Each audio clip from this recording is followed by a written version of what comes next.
अशोक गहलोत जी को चुना है, गठबंधन के सहयोगी दलों को ठिकाने लगाने की जो महारत उनमें है, मुझे लगता है शायद अध्यक्ष पद तो उनको नहीं दिया और कुर्सी न छोड़ के उसको बचा के रखने की जो महारत उनके अंदर है, शायद इसीलिए कांग्रेस ने उनको वहां भेजा है। इसके लिए महागठबंधन के दलों को बहुत सावधान रहना चाहिए।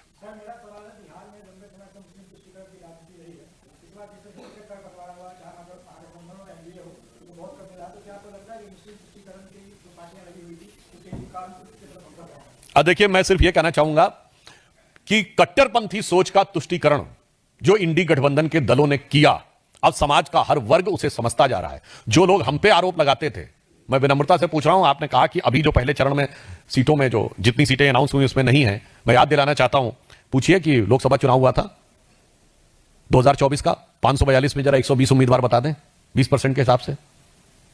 मैं महागठबंधन की बात कर रहा हूं, इंडी गठबंधन की। उत्तर प्रदेश के बाद सीटों के लिहाज से सबसे बड़ा राज्य महाराष्ट्र था। 24 के लोकसभा चुनाव में महागठबंधन या इंडी गठबंधन एक मुस्लिम नहीं दिया था, नॉट इवन ए सिंगल। इसीलिए कहा गया है कि पर उपदेश कुशल बहु तेरे, जे आचरण से नर न गनेरे।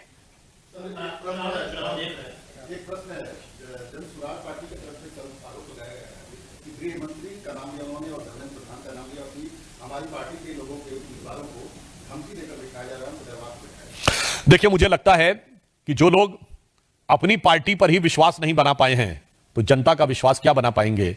मुझे लगता है यह देश की जनता और प्रदेश की जनता भली बातें समझ सकती। दूसरी बात, जनसुराज पार्टी जो नए ख्वाब और ख्याल दिखाने का प्रयास कर रही है, मुझे लगता है दिल्ली की जनता ने उसको भुगत कर यह संकेत दिया है कि आज के समय में प्रयोग धर्मी राजनीति के लिए भारत की इस उभरती हुई परिस्थितियों में और जटिल परिस्थितियों में कोई गुंजाइश नहीं है।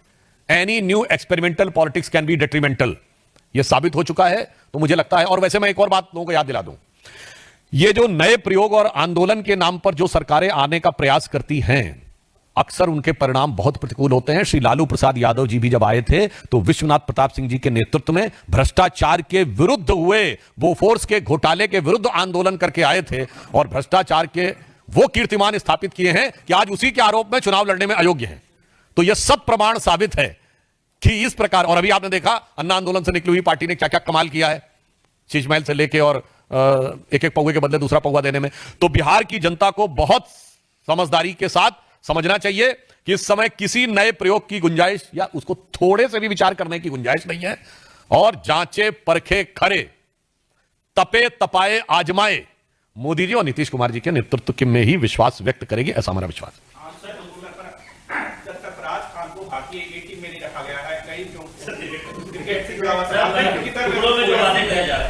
अगर आप देखें तो जो बजट है बिहार का, वो कई गुना 50 तक हो गया है। इससे पहले कई राज्यों में चुनाव विपक्ष की पार्टियां थी, जो वादे कर रही थी, वो राष्ट्रीय बजट तक हो जाता था। तो ये जो नया ट्रेंड, देखिए, जब हमारी सरकार आई 2005 में तो बिहार का बजट 23,000 करोड़ रुपए था, अब 3,17,000 करोड़ है। हम जो करते हैं वो व्यवहारिक दृष्टि से विचार करके करते हैं, और इसीलिए आज तक भाजपा की सरकारों ने जो जो कहा वो करके दिया है। और ये भी बात समझ लीजिए, जिनको पता है कि हमें आना ही नहीं है तो कुछ भी बोल दो। गुजरात में भी एक आम आदमी पार्टी ने जाके उनके वायदों को देखिए, शायद गुजरात के बजट से 2 गुना अधिक से कर दिया था। तो देखिए, महागठबंधन को और तेजस्वी यादव जी को, राहुल जी को पता है कि बिहार का निष्कर्ष क्या होना है, ना नौमन तेल होगा ना राधा नाचेंगी। तो बोलते रहो, और ढपोर शंख की कहानी हम सबने सुनी होगी, जिसका कार्य है बोल देना, होगा नहीं होगा उससे कोई मतलब ही नहीं। अरे बिहार की बात करें ना जी, उस विषय के संदर्भ में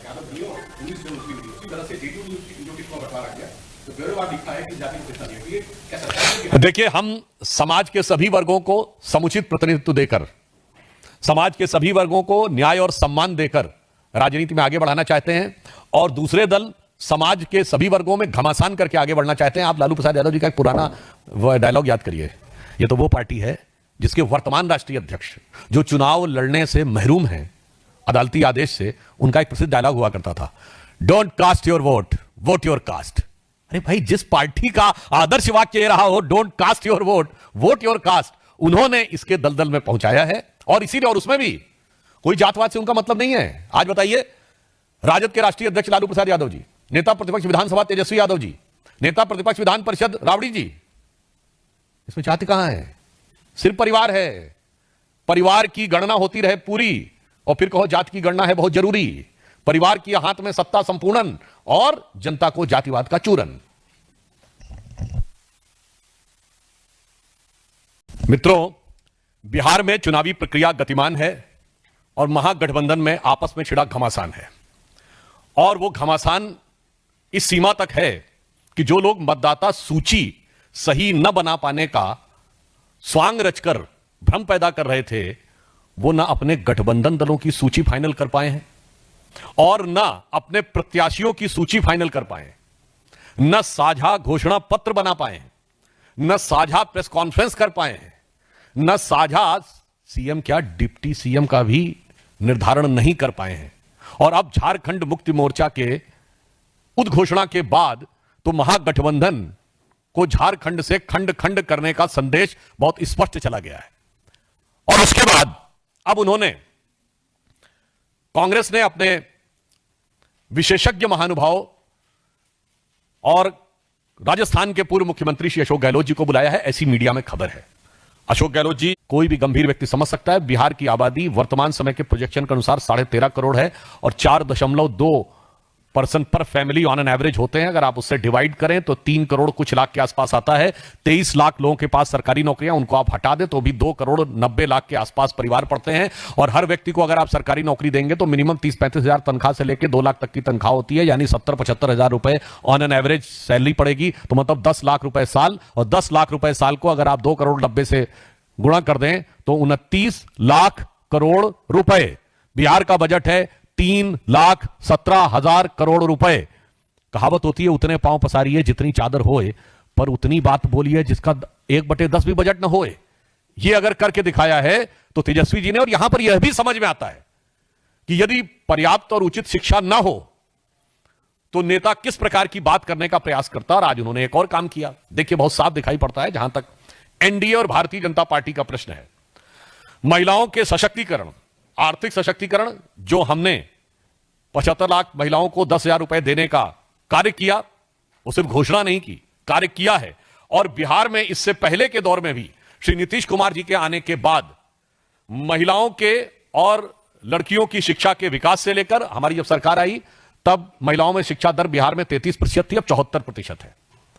अगर आप देखें तो कॉलेज यूनिवर्सिटी से लेके सरकारी पदों में भी 33% आरक्षण के साथ साथ पंचायतों में आरक्षण सुनिश्चित किया गया। महिला पुलिस बल बना है और सुकन्या योजना बहुत पहले से बिहार में चल रही थी। प्रधानमंत्री श्री नरेंद्र मोदी जी की सरकार आने के बाद अगर आप देखें तो बेटी बचाओ बेटी पढ़ाओ से लेके, चाहे हर घर शौचालय की योजना से लेके, मुद्रा योजना और स्टार्टअप से लेके वर्तमान समय में लखपति दीदी और ड्रोन दीदी तक, यह हमारा 10 साल का एक व्यवस्थित सोच है। और यह कोई चुनावी प्रक्रिया में होने वाला नी जर्क रिएक्शन नहीं है तेजस्वी जी, जो आप खिसियाहट बौखलाहट में, जिसे सामान्य शब्दों में कहते हैं खप्तुल हवास होकर बयान देने का प्रयास कर रहे हैं। और मैं इससे पहले भी याद दिलाना चाहता हूं, जब केंद्र में हमारी सरकार नहीं थी तो हमारी गुजरात की सरकार, मध्य प्रदेश की सरकार और राजस्थान की सरकारों ने, छत्तीसगढ़ की सरकारों ने जो महिलाओं के कल्याण की योजनाएं की, आपको याद हो मध्य प्रदेश में शिवराज सिंह चौहान जी का नाम मामू तभी पड़ा था जब लाडली लक्ष्मी योजना आई थी, तब तो केंद्र में कांग्रेस की सरकार हुआ करती थी। अर्थात महिला उत्थान के लिए एनडीए की सोच प्रधानमंत्री श्री नरेंद्र मोदी जी के नेतृत्व में और बिहार में नीतीश कुमार जी के नेतृत्व में एक व्यवस्थित, व्यवहारिक और निरंतर सोच है।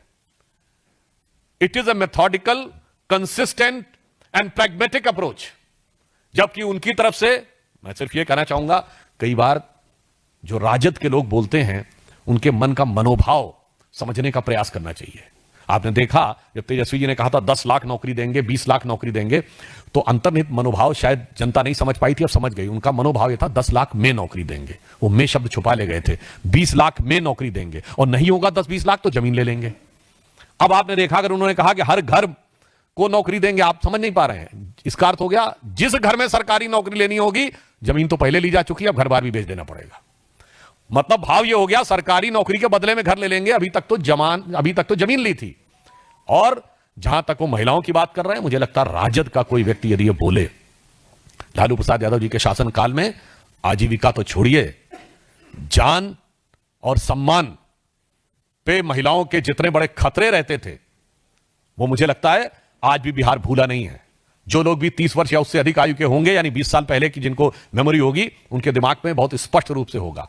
बहुत साफ बात है, जो लोग आज तक अपने शासनकाल में, देखिए राहुल जी की पार्टी का शासन 50 साल रहा भारत पे निरंतर, और उसमें तकरीबन 40-45 साल उनके परिवार का शासन रहा, और तेजस्वी जी के तो माई और बाप का शासन रहा। उसके बाद जो न कर पाए, आज यदि आप यह सब्ज-बाग दिखाने का प्रयास करते हैं, तो मुझे हिंदी की वो कहावत याद आती है कि बाप न मारी मेढकी बिटवा तीरंदाज। यानी जिस जमाने में खुद स्वयं नहीं कर पाए थे, आपकी पार्टी नहीं, आपके परिवार का शासन था। और मैं अंत में कहना चाहूंगा, तेजस्वी जी, बिहार की जनता के साथ मजाक करना बंद करिए। आपका गठबंधन और गठबंधन की सियासत अपने आप में मजाक बन चुकी है।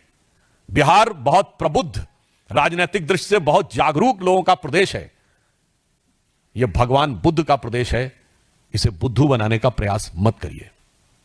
कोई भी व्यक्ति सहज भाव से समझ सकता है कि आप सिर्फ मजाक ही नहीं, क्रूर मजाक कर रहे हैं, क्योंकि जो चीज ना आपके मन में है ना आपके कर्म में है, उसे वचन में देके धोखा देने का प्रयास नहीं हो सकता। और बिहार की प्रबुद्ध जनता ऐसे सारे लोगों का भ्रम उसी प्रकार चकनाचूर और बिखरता नजर आएगा, जैसे महागठबंधन की हसरतों का नजारा बिखरता हुआ नजर आ रहा है।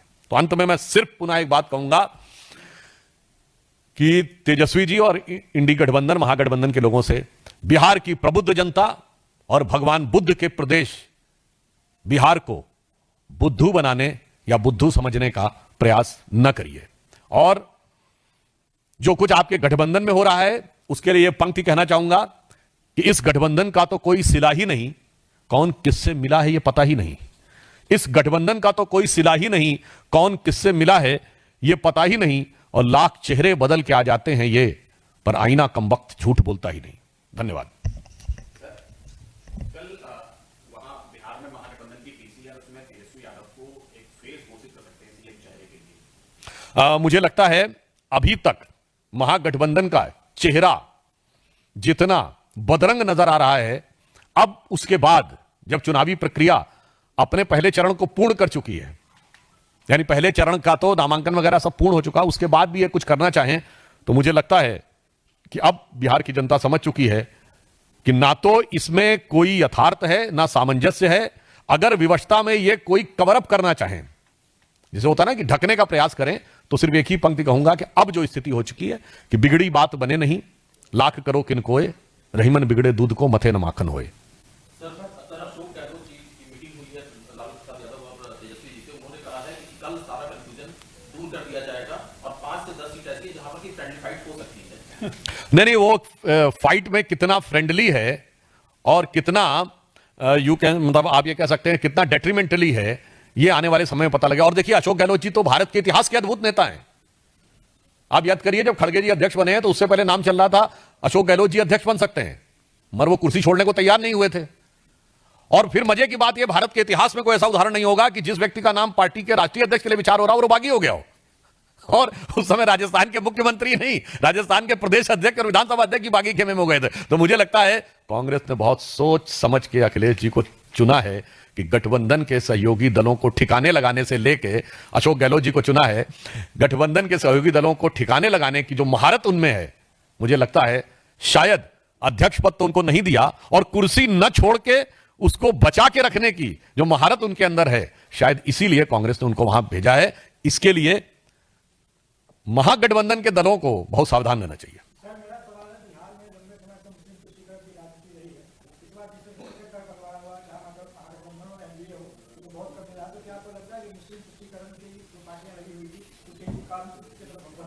अब देखिए, मैं सिर्फ यह कहना चाहूंगा कि कट्टरपंथी सोच का तुष्टीकरण जो इंडी गठबंधन के दलों ने किया, अब समाज का हर वर्ग उसे समझता जा रहा है। जो लोग हम पे आरोप लगाते थे, मैं विनम्रता से पूछ रहा हूं, आपने कहा कि अभी जो पहले चरण में सीटों में जो जितनी सीटें अनाउंस हुई उसमें नहीं है, मैं याद दिलाना चाहता हूं, पूछिए कि लोकसभा चुनाव हुआ था 2024 का, 542 में जरा 120 उम्मीदवार बता दें 20% के हिसाब से।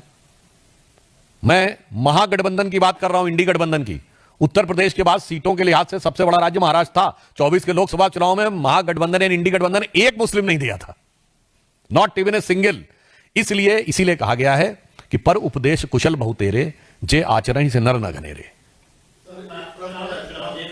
एक प्रश्न है, जन स्वराज पार्टी की तरफ से कल आरोप लगाया गया है कि गृह मंत्री का नाम लिया उन्होंने और धर्मेंद्र प्रधान का नाम लिया कि हमारी पार्टी के लोगों के उम्मीदवारों को धमकी देकर दिखाया जा रहा है, उनको डरवा कर दिखाया। देखिए, मुझे लगता है कि जो लोग अपनी पार्टी पर ही विश्वास नहीं बना पाए हैं तो जनता का विश्वास क्या बना पाएंगे।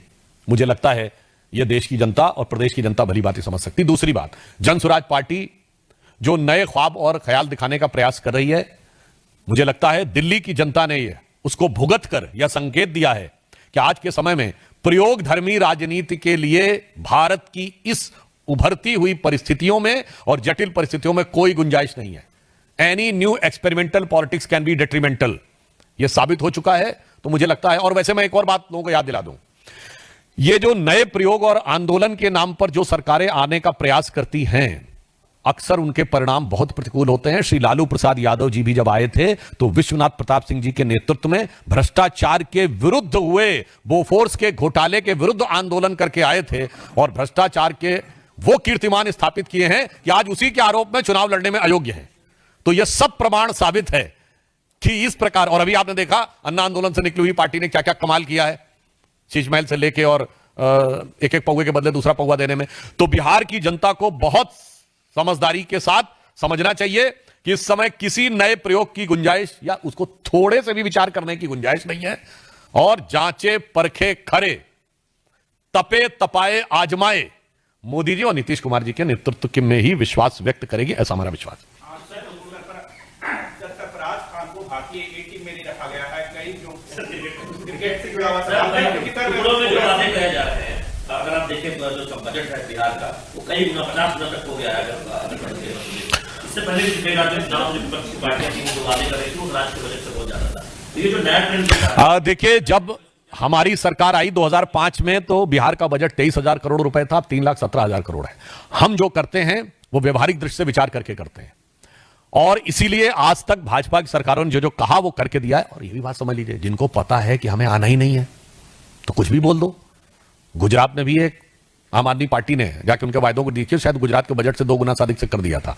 तो देखिए, महागठबंधन को और तेजस्वी यादव जी को, राहुल जी को पता है कि बिहार का निष्कर्ष क्या होना है, ना नौमन तेल होगा ना राधा नाचेंगी। तो बोलते रहो। और ढपोर शंख की कहानी हम सबने सुनी होगी, जिसका कार्य है बोल देना, होगा नहीं होगा उससे कोई मतलब ही नहीं। अरे बिहार की बात करें ना जी, उस विषय के संदर्भ में एक बार फिर देखा गया कि बिहार में जो सीटों का बंटवारा हो, जात को देखते खासकर आरजेडी ने 51 यादव दिए और 19 ने मुस्लिम दिए। उसी तरह से जेडीयू ने जो सीटों का बंटवारा किया, तो ब्यौरेवार दिखता है कि जाति को कितना दिया। ये कैसा? देखिए, हम समाज के सभी वर्गों को समुचित प्रतिनिधित्व देकर, समाज के सभी वर्गों को न्याय और सम्मान देकर राजनीति में आगे बढ़ाना चाहते हैं और दूसरे दल समाज के सभी वर्गों में घमासान करके आगे बढ़ना चाहते हैं। आप लालू प्रसाद यादव जी का एक पुराना डायलॉग याद करिए। ये तो वो पार्टी है जिसके वर्तमान राष्ट्रीय अध्यक्ष जो चुनाव लड़ने से महरूम है अदालती आदेश से, उनका एक प्रसिद्ध डायलॉग हुआ करता था, don't cast your vote, vote your caste. अरे भाई, जिस पार्टी का आदर्श वाक्य ये रहा हो, don't cast your vote, vote your caste, उन्होंने इसके दलदल में पहुंचाया है। और इसीलिए, और उसमें भी कोई जातवाद से उनका मतलब नहीं है। आज बताइए, राजद के राष्ट्रीय अध्यक्ष लालू प्रसाद यादव जी, नेता प्रतिपक्ष विधानसभा तेजस्वी यादव जी, नेता प्रतिपक्ष विधान परिषद राबड़ी जी, इसमें जाति कहां है? सिर्फ परिवार है। परिवार की गणना होती रहे पूरी और फिर कहो जाति की गणना है बहुत जरूरी। परिवार की हाथ में सत्ता संपूर्णन और जनता को जातिवाद का चूरन। मित्रों, बिहार में चुनावी प्रक्रिया गतिमान है और महागठबंधन में आपस में छिड़ा घमासान है। और वो घमासान इस सीमा तक है कि जो लोग मतदाता सूची सही न बना पाने का स्वांग रचकर भ्रम पैदा कर रहे थे, वो ना अपने गठबंधन दलों की सूची फाइनल कर पाए हैं और ना अपने प्रत्याशियों की सूची फाइनल कर पाए हैं, न साझा घोषणा पत्र बना पाए हैं, न साझा प्रेस कॉन्फ्रेंस कर पाए हैं, न साझा सीएम क्या डिप्टी सीएम का भी निर्धारण नहीं कर पाए हैं। और अब झारखंड मुक्ति मोर्चा के उद्घोषणा के बाद तो महागठबंधन को झारखंड से खंड खंड करने का संदेश बहुत स्पष्ट चला गया है। और उसके बाद अब उन्होंने, कांग्रेस ने अपने विशेषज्ञ महानुभाव और राजस्थान के पूर्व मुख्यमंत्री श्री अशोक गहलोत जी को बुलाया है, ऐसी मीडिया में खबर है। अशोक गहलोत जी की बहुत जबरदस्त एक्सपर्टीज है गठबंधन में, क्योंकि राजस्थान में जब वो सरकार चला रहे थे तो बहुजन समाज पार्टी के 6 विधायकों ने बिना शर्त समर्थन कांग्रेस को दिया था और वो 6 के 6 हाथी निकल गए थे। तो मुझे लगता है महागठबंधन के सहयोगियों को पूरा संकेत है कि आने वाले समय में कांग्रेस की कारगुजारियां क्या हो सकती है। और मुझे लगता है इस समस्याओं से विचलित होकर, विभ्रमित होकर श्री तेजस्वी यादव अब वो सारी बातें करना शुरू कर दिए हैं जो न सिर्फ उनके दावों की विश्वसनीयता पर प्रश्न चिन्ह लगाती है, बल्कि ऐसा लगता है कि चुनावी प्रक्रिया का माखौल उड़ाती है। इससे पहले उन्होंने यह दावा किया था कि हर परिवार के एक व्यक्ति को सरकारी नौकरी देंगे। मुझे लगता है कोई भी गंभीर व्यक्ति समझ सकता है बिहार की आबादी वर्तमान समय के प्रोजेक्शन के अनुसार 13.5 करोड़ है और 4.2% पर फैमिली ऑन एन एवरेज होते हैं। अगर आप उससे डिवाइड करें तो 3 करोड़ कुछ लाख के आसपास आता है। 23 लाख लोगों के पास सरकारी नौकरियां, उनको आप हटा दें तो भी 2 करोड़ 90 लाख के आसपास परिवार पड़ते हैं। और हर व्यक्ति को अगर आप सरकारी नौकरी देंगे तो मिनिमम 30-35 हजार तनख्वाह से लेकर 2 लाख तक की तनख्वाह होती है, यानी 70-75 हजार रुपए ऑन एन एवरेज सैलरी पड़ेगी। तो मतलब 10 लाख रुपए साल, और 10 लाख रुपए साल को अगर आप 2 करोड़ 90 से गुणा कर दें तो 29 लाख करोड़ रुपए। बिहार का बजट है 3,17,000 करोड़ रुपए। कहावत होती है उतने पांव पसारिए जितनी चादर होए, पर उतनी बात बोलिए जिसका 1/10 भी बजट न होए। यह अगर करके दिखाया है तो तेजस्वी जी ने। और यहां पर यह भी समझ में आता है कि यदि पर्याप्त और उचित शिक्षा न हो तो नेता किस प्रकार की बात करने का प्रयास करता। और आज उन्होंने एक और काम किया, देखिए बहुत साफ दिखाई पड़ता है। जहां तक एनडीए और भारतीय जनता पार्टी का प्रश्न है, महिलाओं के सशक्तिकरण, आर्थिक सशक्तिकरण, जो हमने 75 लाख महिलाओं को 10,000 रुपए देने का कार्य किया, वो सिर्फ घोषणा नहीं की, कार्य किया है। और बिहार में इससे पहले के दौर में भी श्री नीतीश कुमार जी के आने के बाद महिलाओं के और लड़कियों की शिक्षा के विकास से लेकर हमारी जब सरकार आई तब महिलाओं में शिक्षा दर बिहार में 33% थी, अब 74% है। अगर आप देखें तो कॉलेज यूनिवर्सिटी से लेके सरकारी पदों में भी 33% आरक्षण के साथ साथ पंचायतों में आरक्षण सुनिश्चित किया गया। महिला पुलिस बल बना है और सुकन्या योजना बहुत पहले से बिहार में चल रही थी। प्रधानमंत्री श्री नरेंद्र मोदी जी की सरकार आने के बाद अगर आप देखें तो बेटी बचाओ बेटी पढ़ाओ से लेके, चाहे हर घर शौचालय की योजना से लेके, मुद्रा योजना और स्टार्टअप से लेके वर्तमान समय में लखपति दीदी और ड्रोन दीदी तक, यह हमारा 10 साल का एक व्यवस्थित सोच है। और यह कोई चुनावी प्रक्रिया में होने वाला नी जर्क रिएक्शन नहीं है तेजस्वी जी, जो आप खिसियाहट बौखलाहट में, जिसे सामान्य शब्दों में कहते हैं खप्तुल हवास होकर बयान देने का प्रयास कर रहे हैं। और मैं इससे पहले भी याद दिलाना चाहता हूं, जब केंद्र में हमारी सरकार नहीं थी तो हमारी गुजरात की सरकार, मध्य प्रदेश की सरकार और राजस्थान की सरकारों ने, छत्तीसगढ़ की सरकारों ने जो महिलाओं के कल्याण की योजनाएं की, आपको याद हो मध्य प्रदेश में शिवराज सिंह चौहान जी का नाम मामू तभी पड़ा था जब लाडली लक्ष्मी योजना आई थी, तब तो केंद्र में कांग्रेस की सरकार हुआ करती थी। अर्थात महिला उत्थान के लिए एनडीए की सोच प्रधानमंत्री श्री नरेंद्र मोदी जी के नेतृत्व में और बिहार में नीतीश कुमार जी के नेतृत्व में एक व्यवस्थित, व्यवहारिक और निरंतर सोच है। It is a methodical, consistent and pragmatic approach. जबकि उनकी तरफ से मैं सिर्फ यह कहना चाहूंगा, कई बार जो राजद के लोग बोलते हैं उनके मन का मनोभाव समझने का प्रयास करना चाहिए। आपने देखा जब तेजस्वी जी ने कहा था 10 लाख नौकरी देंगे, 20 लाख नौकरी देंगे, तो अंतर्निहित मनोभाव शायद जनता नहीं समझ पाई थी, अब समझ गई। उनका मनोभाव यह था 10 लाख में नौकरी देंगे, वो में शब्द छुपा ले गए थे। 20 लाख में नौकरी देंगे और नहीं होगा 10-20 लाख तो जमीन ले लेंगे। अब आपने देखा अगर उन्होंने कहा कि हर घर को नौकरी देंगे, आप समझ नहीं पा रहे हैं, इसका अर्थ हो गया जिस घर में सरकारी नौकरी लेनी होगी, जमीन तो पहले ली जा चुकी है, अब घर बार भी बेच देना पड़ेगा। मतलब भाव यह हो गया सरकारी नौकरी के बदले में घर ले लेंगे, अभी तक तो जमीन ली थी। और जहां तक वो महिलाओं की बात कर रहे हैं, मुझे लगता है राजद का कोई व्यक्ति यदि ये बोले, लालू प्रसाद यादव जी के शासनकाल में आजीविका तो छोड़िए, जान और सम्मान पे महिलाओं के जितने बड़े खतरे रहते थे, वो मुझे लगता है आज भी बिहार भूला नहीं है। जो लोग भी 30 वर्ष या उससे अधिक आयु के होंगे, यानी 20 साल पहले की जिनको मेमोरी होगी, उनके दिमाग में बहुत स्पष्ट रूप से होगा।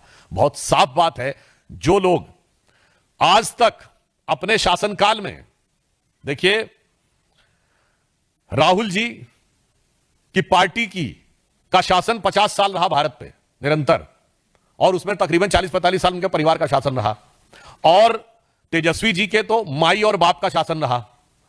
उसके बाद जो न कर पाए, आज यदि आप यह सब्ज बाग दिखाने का प्रयास करते हैं, तो मुझे हिंदी की वो कहावत याद आती है कि बाप न मारी मेढकी बिटवा तीरंदाज। यानी जिस जमाने में खुद स्वयं नहीं कर पाए थे, आपकी पार्टी नहीं, आपके परिवार का शासन था। और मैं अंत में कहना चाहूंगा, तेजस्वी जी, बिहार की जनता के साथ मजाक करना बंद करिए। आपका गठबंधन और गठबंधन की सियासत अपने आप में मजाक बन चुकी है।